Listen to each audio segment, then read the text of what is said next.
Bom dia, com a graça e a paz de Jesus. Amém. Que Deus nos abençoe nesta manhã, em que vamos compartilhar a palavra do Senhor. Eu quero convidar você que abra a sua Bíblia no livro de Gênesis, no capítulo 41. Nós vamos continuar, estamos aí caminhando para o fim dessa série, dessa mensagem. Pastor Neto fecha hoje à noite essa série de mensagens no livro de Gênesis, pregando sobre o filho da promessa ao filho do amor. Então, nós estamos aqui, nesta manhã, pensando um pouquinho no livro de Gênesis, no capítulo 41, na história de José. Pela graça do Senhor, estamos nessa caminhada, em meditar na palavra de Deus, estudando a palavra de Deus, vendo o que Deus tem para nós, e aquilo que o Senhor tem preparado para nós nesta manhã. Se você abriu a Bíblia, achou o texto aí, diga amém. Amém. Se você não achou, continue procurando que você vai achar.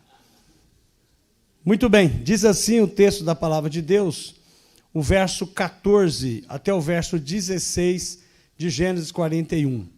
Então o faraó mandou chamar José e o fizeram sair às pressas da masmorra. Ele se barbeou, mudou de roupa e foi apresentar-se a Faraó. E disse-lhe: tive um sonho e não há quem o interprete. Porém, ouvi falar a respeito de você, que quando ouve um sonho, é capaz de interpretá-lo. José respondeu: isso não está em mim, mas Deus dará resposta favorável a Faraó. Senhor, muito obrigado por este momento em que nós temos aqui. Muito obrigado pela tua palavra, Senhor. Nós pedimos que, em nome de Jesus, que o Senhor ministre nos nossos corações.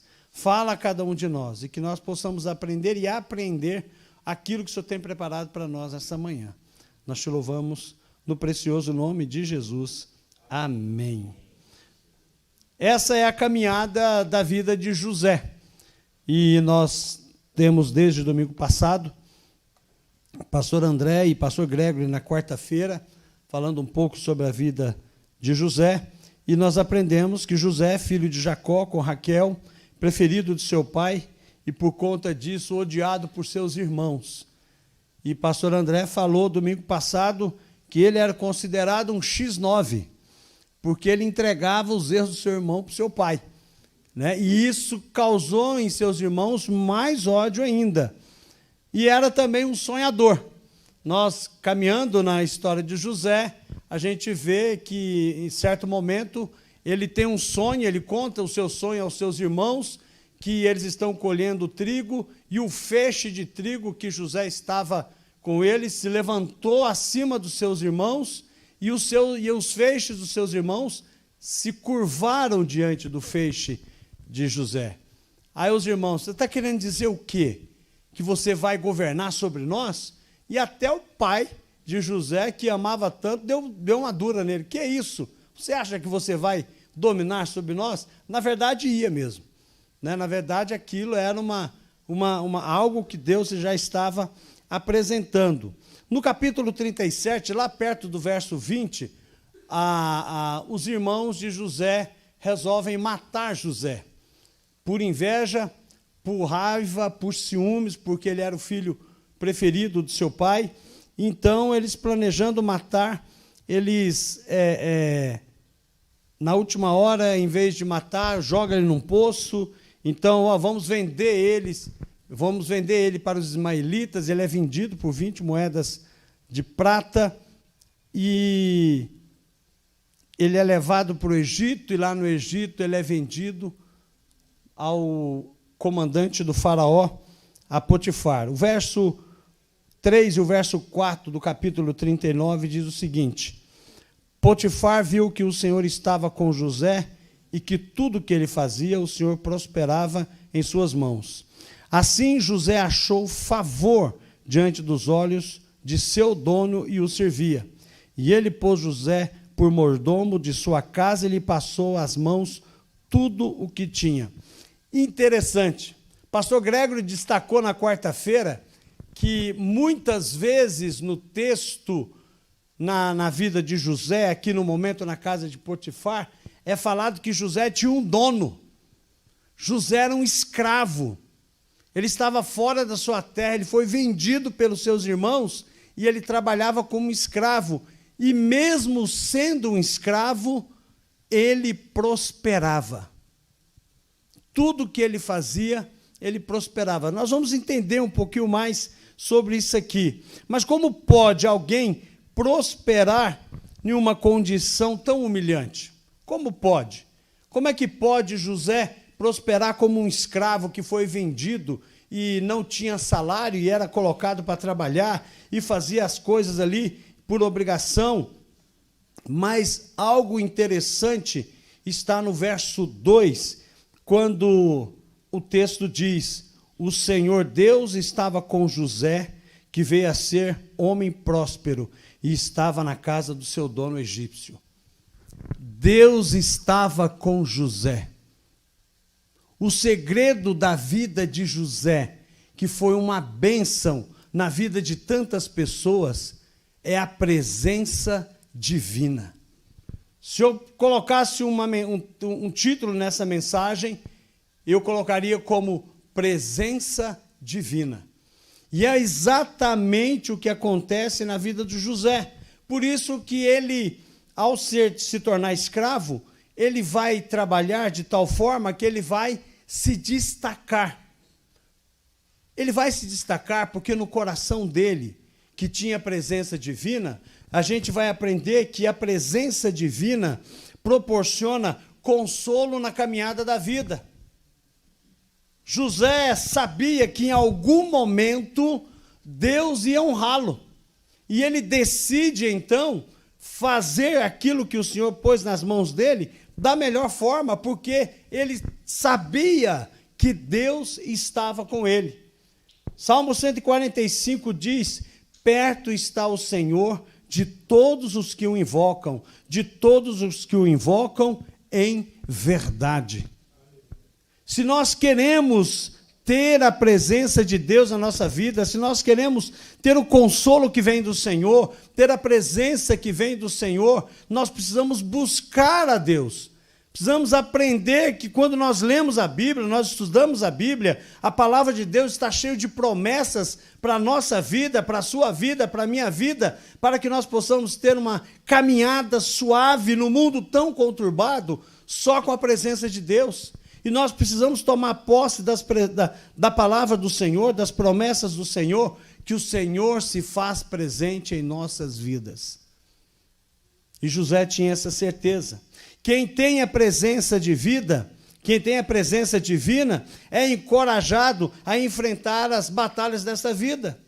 Eu e você, como José, enfrentamos muitas lutas, muitas batalhas. Se alguém falar assim, eu lembro que uma vez eu fui numa igreja e tinha um profeta lá. E o profeta me viu e eu tentei ficar escondidinho, mas é difícil esconder com essa careca, né? Branca assim. Aí ele olhou assim, ele viu que era novo na igreja, ele fez assim, olhou, falou assim: você aí que está de gravata preta. Eu acho que ele não quis falar que eu era careca, né? Ele falou assim: você é barbudo aí. Deus manda falar para você que aquela situação que você está esperando resolver, Deus vai resolver essa semana. Quem não tem uma situação para resolver nessa semana, irmãos? Quem não tem uma demanda? Todos nós temos uma demanda. E nós precisamos nos colocar diante de Deus, sabendo que as batalhas que nós temos que enfrentar, nós devemos entregar na mão do Senhor e descansar no Senhor. E aquilo que José fez, não tinha como se debater, não tinha para onde correr. O que ele precisava e ele tinha que fazer era confiar em Deus. Deuteronômio 20, capítulo 3, verso 3 e 4 diz: escuta, povo de Israel, hoje vocês estão se preparando para lutar contra os seus inimigos. Que o coração de vocês não desfaleça, não tenha medo, não tremam, nem fiquem apavorados diante deles, porque o Senhor, o Deus de vocês, é quem os acompanha e vai lutar por vocês contra os seus inimigos, para que vocês sejam salvos. Pastor, mas isso é o Antigo Testamento, é uma palavra para o povo de Israel, mas o princípio aqui, ele permanece no Novo Testamento. O Senhor Jesus nos ensina que Ele estará conosco em todo o tempo, até a consumação dos séculos, vai nos abençoar, vai nos guardar, o Teu Santo Espírito nos conduz em segurança quando nós temos uma fidelidade a Deus e confiamos em Deus. Nós precisamos aprender, através da palavra de Deus, meus irmãos, que a nossa vida, que tem a presença divina, amém? Você tem a presença divina na sua vida, não tem? Amém? E Deus vai abençoar, Deus está cuidando, Deus está abençoando. Nós precisamos nos colocar diante do Senhor, saber que nos enfrentamentos que nós temos no dia a dia, Deus está disposto a nos abençoar. A presença divina proporciona conforto em meio às provas. Por que ela proporciona conforto? Porque nós aprendemos a ter paz, porque sabemos que o Senhor vai adiante de nós. 2 Coríntios capítulo 4, verso 16 e 17 disse: por isso não desanimamos, pelo contrário, mesmo que o nosso ser exterior se desgaste e o nosso ser interior se renova dia a dia, porque a nossa leve e momentânea tribulação produz para nós um eterno peso de glória acima de toda comparação. Deus nos fortalece, irmãos. E eu tenho certeza que Deus fortaleceu o coração de José naquele momento. E ele sabia que ele podia confiar em Deus, porque a presença de Deus proporciona favor, proporciona graça. Quando você lê o texto e você vai caminhando no texto de José, você vê lá no capítulo 40, no verso 21, que diz: o Senhor, porém, estava com José, foi bondoso com ele e fez com que encontrasse favor aos olhos do carcereiro. Mesmo quando José foi fiel a Deus, estava na presença de Deus e buscou a Deus, ele conseguiu ter de Deus a bondade e o favor de Deus, sabendo que Deus movia pessoas para abençoar a sua vida. Agora, interessante, a presença divina proporciona fidelidade. Ela proporciona fidelidade ao que nos é confiado. Algo que se destaca em José, na condição em que ele se encontra, é a fidelidade que ele tem a Deus, ao seu compromisso, às suas obrigações e ao seu Senhor. No caso, Potifar. Foi-lhe dado tudo.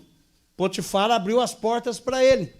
Viu que Deus estava com ele, que ele prosperava, e olha, você vai cuidar da minha casa, tudo. E mesmo passando por tudo aquilo, mesmo sendo fiel, ele foi tentado pela mulher de Potifar, que queria se deitar com ele. E o que ele fez? Corre, foge, José. E foi o que ele fez. Ele correu, ele fugiu da presença da mulher de Potifar, e foi levantada uma calúnia contra ele, e quando foi levantada essa calúnia contra ele, ele foi preso. Puxa vida, ele fugiu, ele foi fiel. E é engraçado não, é interessante. José, o texto não diz que José tenta se explicar. Ele não acusa a mulher do faraó. Ele podia ter aproveitado. Humanamente falando, ele podia ter aproveitado. Se ele se deitasse com a mulher do faraó lá, do Potifar, talvez ele teria favores. As coisas iriam melhor para ele, seria mais fácil. Mas ele preferiu ser fiel a Deus e ao seu senhor Potifar. E foi penalizado pela sua fidelidade. Quando nós chegamos no capítulo 41, nós aprendemos uma lição muito importante. A presença divina concede dons para abençoar o próximo e nos dá a certeza de que Deus nos conduz em santa justiça. Preste atenção nisso. Deus concedeu a José o dom de revelar sonhos. Quando você olha o texto no capítulo 40, há uma passagem muito interessante, e eu gostaria que você observasse, a partir do verso 16, que diz o seguinte: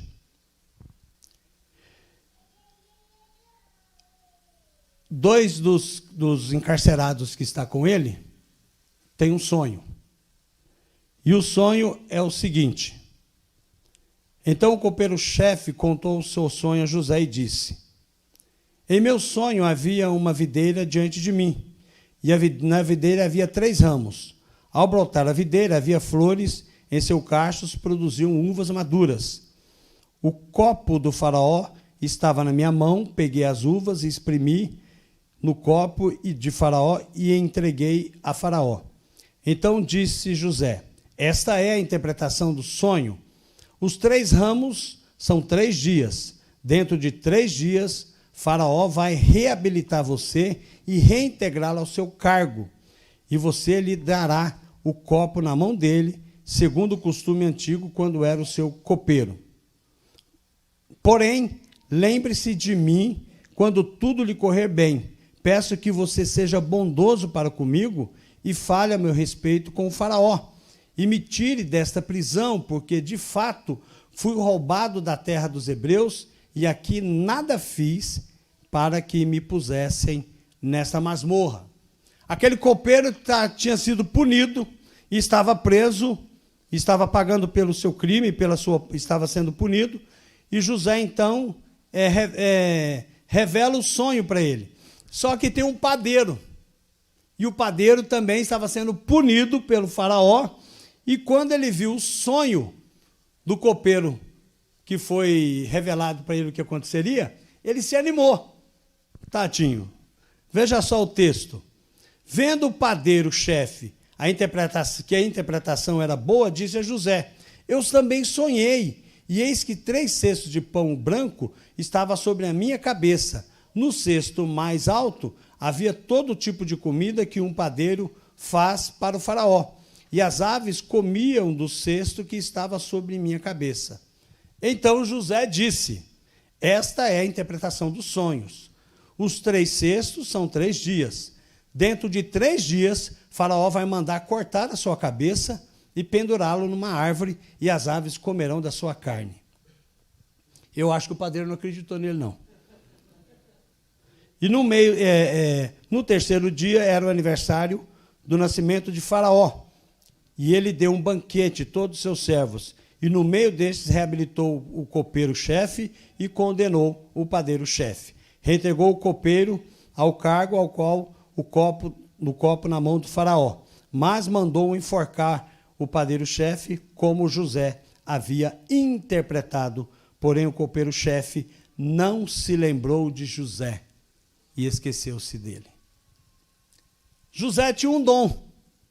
Deus havia dado esse dom a José. E é interessante que José fala para o copeiro: quando você for reintegrado, fala de mim para o faraó. Me ajuda a sair daqui. Fala que eu sou um camarada gente boa, que eu tenho bons dons e eu estou aqui injustamente, tal. E o copeiro-chefe fez o quê? Esqueceu. Passou-se 2 anos. 2 anos desse evento. E quando passa 2 anos, Deus concedeu a José a capacidade de revelar o sonho do faraó. E aqui há algo muito interessante que nós notamos aqui, é que Deus honra José pelo seu caráter fiel. Mas José deu uma escorregada aqui. Quando ele pede para o padeiro resolver a situação dele, por um momento ele não confia em Deus. Ele acha que o padeiro pode ajudá-lo. Mas tem algo muito interessante aqui que o Senhor vai fazer na vida de José. José respondeu ao faraó algo muito importante. Quando ele foi chamado e o copeiro ouviu a história do faraó, do sonho que ele teve, e então o copeiro lembrou-se, olha, tem um rapaz lá na prisão que ele revela sonhos, ele revelou o meu sonho, e que eu estaria retornando aqui, e do padeiro também o que aconteceu, ele é capaz de responder, ele sabe fazer isso, ele sabe resolver isso. E então, ele é convidado a chamar, manda chamar. Então, ele vai à presença do faraó, e quando ele chega aí, sim, no capítulo 41, ele vai à presença do faraó, e quando ele é chamado, ele se dispõe, então, a ouvir a voz do Senhor e resolver, então, essa questão do faraó. Mas algo interessante é que o faraó, contando, então, a sua história para José, no capítulo 41, a partir do verso 16, quando o faraó vai dizer para ele, olha, eu fiquei sabendo que você é capaz de revelar sonhos, e José respondeu, isto não está em mim. Mais uma vez, José reconhecendo a mão de Deus sobre a sua vida. Isto não está em mim, mas Deus dará a você uma resposta favorável. E então o faraó conta a visão para ele. No meu sonho eu estava em pé à margem do rio Nilo, e eis que subiam dele 7 vacas gordas e de boa aparência, e pastavam no meio dos juncos. Após estas subiam outras vacas fracas, muito feias e magras. Eu nunca tinha visto vacas tão feias em toda a terra do Egito. E as vacas magras e ruins devoraram as primeiras 7 vacas gordas. E depois de terem engolido, não davam a aparência de que tinham devorado, pois o aspecto delas continuavam ruim como no princípio. Então acordei. Depois vi em meu sonho que 7 espigas saíam da mesma haste, cheias e boas. Depois delas nasceram 7 espigas secas, mirradas e queimadas pelo vento leste. As 7 espigas mirradas devoraram as 7 espigas boas. Contei isso aos magos, mas ninguém foi capaz de me dar a interpretação. Então José respondeu, o sonho do faraó é apenas um. Deus revelou a faraó o que vai fazer. As 7 vacas boas serão 7 anos, e as 7 espigas boas também 7 anos. O sonho é um só. As 7 vacas magras e feias, que subiam após as primeiras, serão 7 anos, bem como as 7 espigas mirradas e queimadas pelo vento leste, serão 7 anos de fome. Esta é a palavra como acabo de dizer ao faraó. Deus manifestou a faraó o que ele vai fazer. E eis que vem 7 anos de grande abundância por toda a terra do Egito. Depois virão 7 anos de fome. Toda aquela abundância será esquecida na terra do Egito, e a fome consumirá a terra. E não se lembrará da abundância na terra por causa da fome que seguirá, porque será gravíssima. O sonho de Faraó foi repetido porque a coisa está estabelecida por Deus e Deus se apressa em fazê-la. Agora, pois, Faraó devia escolher um homem ajuizado e sábio encarregado de dividir as terras do Egito, e Faraó devia fazer isto, pôr administradores sobre a terra e recolher a 5ª parte dos frutos da terra do Egito, nos 7 anos de fartura.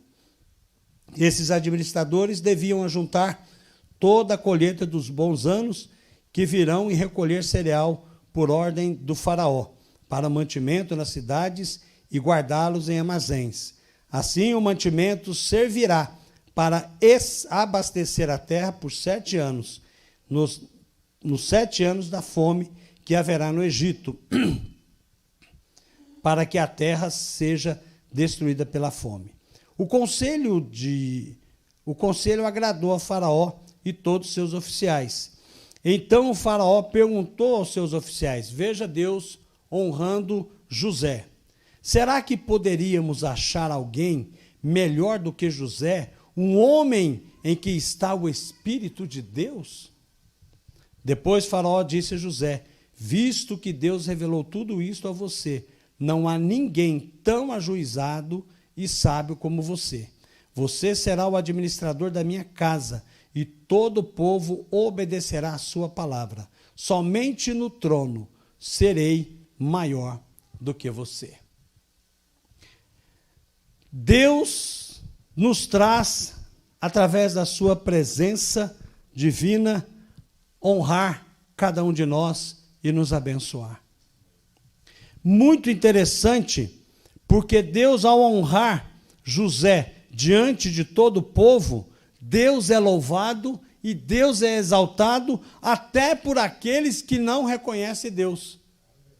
Até as próprias pessoas que não se comprometem com Deus, elas louvam a Deus e elas reconhecem o poder e a graça de Deus.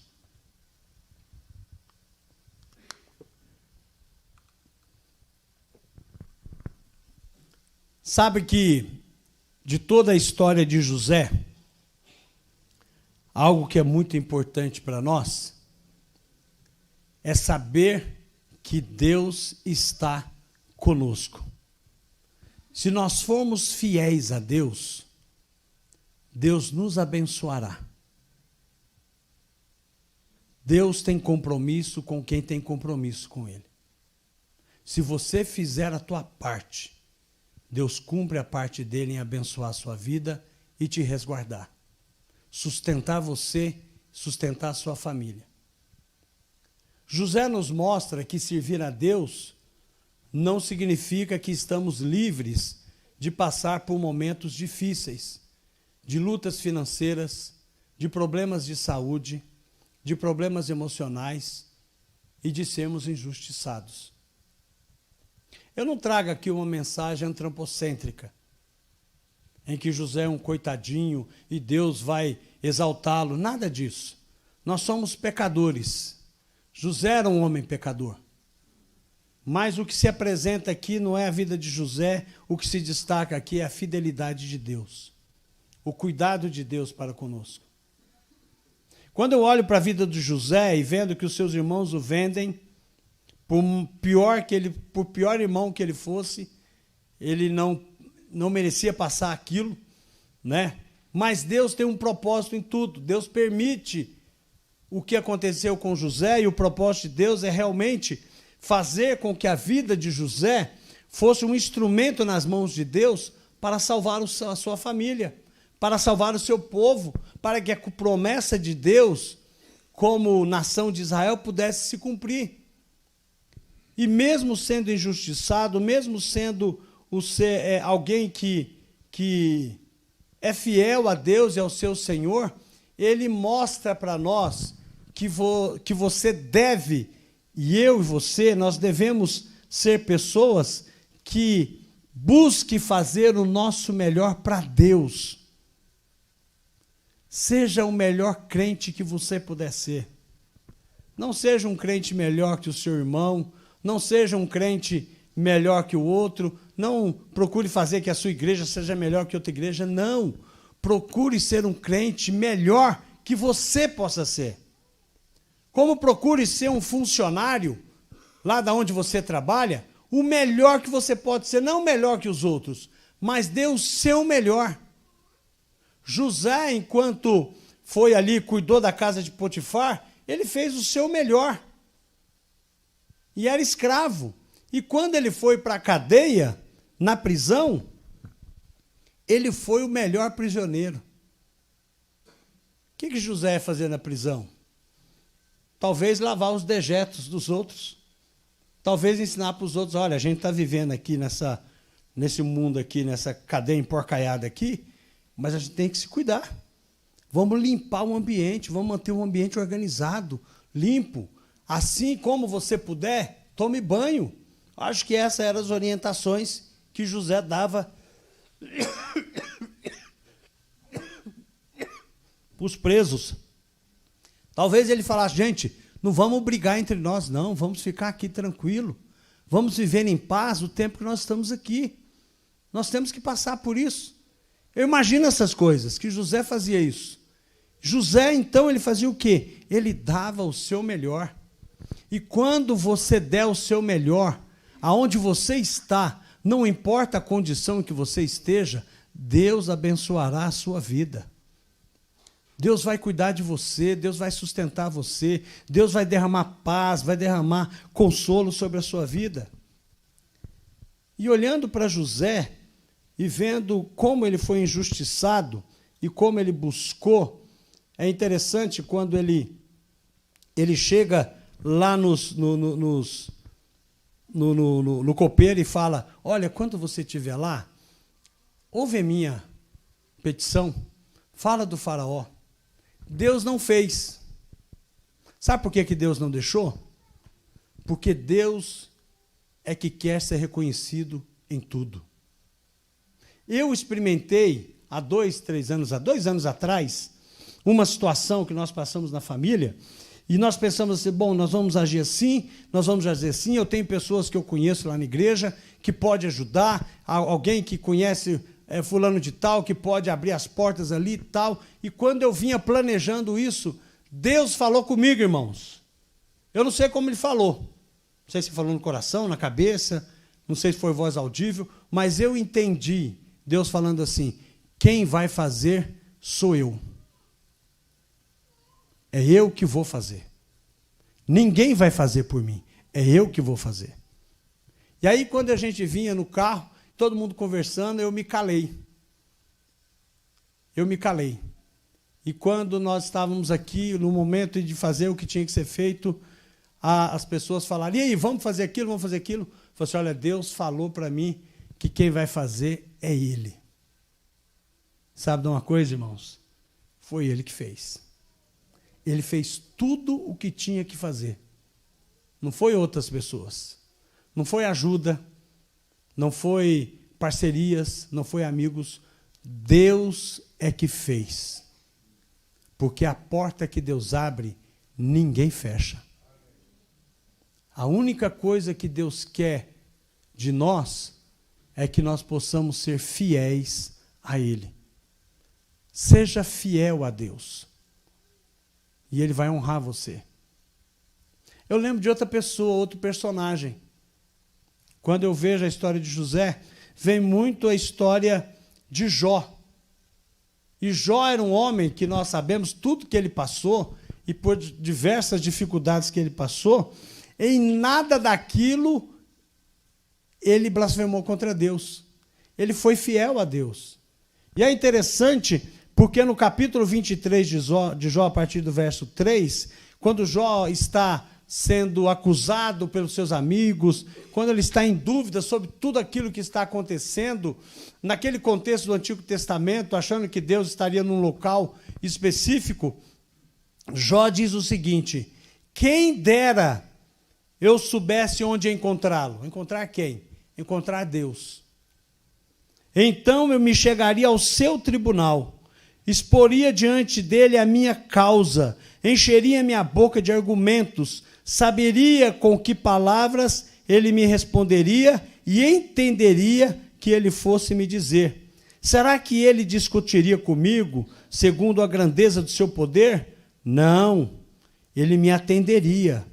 Ali, o homem reto apresentaria sua causa diante dele, e eu me livraria para sempre do meu juiz. Percebe isso? Ele tinha consciência de que se ele pudesse chegar diante de Deus, ele colocaria a causa dele e Deus julgaria de forma justa a sua vida. Deus é o justo juiz. Deus é aquele que quer e é capaz de nos abençoar.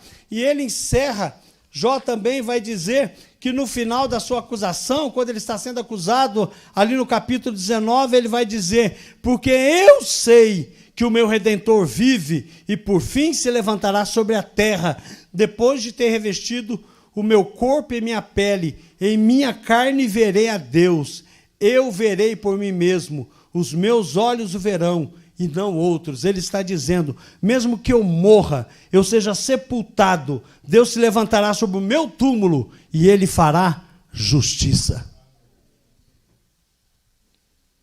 Basta que nós sejamos fiéis a Ele. e confie nele, como José e Jó confiou, para que nós possamos ser abençoados. A palavra de Deus, meus irmãos,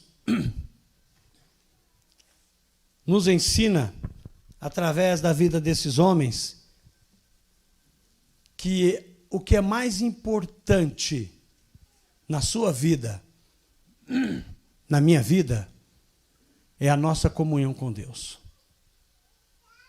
Nós passamos por lutas, nós passamos por privações, nós enfrentamos o próprio diabo, que quer destruir a nossa vida todos os dias, quer destruir as nossas famílias, e nós passamos por injustiças também.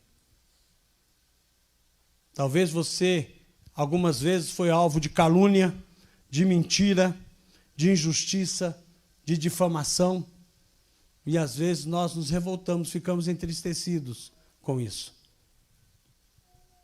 Sabe o que Deus fala para nós?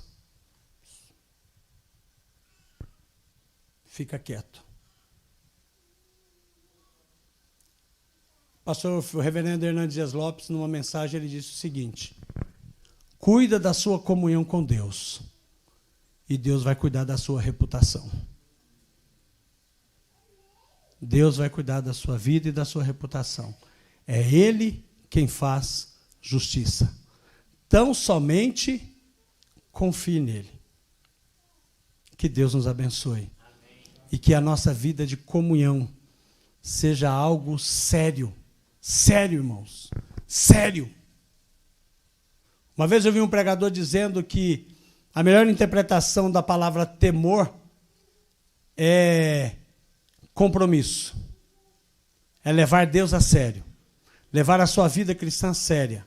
Amar a Deus e servir a Deus, ser obediente a Deus, andar nos caminhos do Senhor, buscar a justiça, para que você seja então reconhecido, contemplado e exaltado pelo Senhor.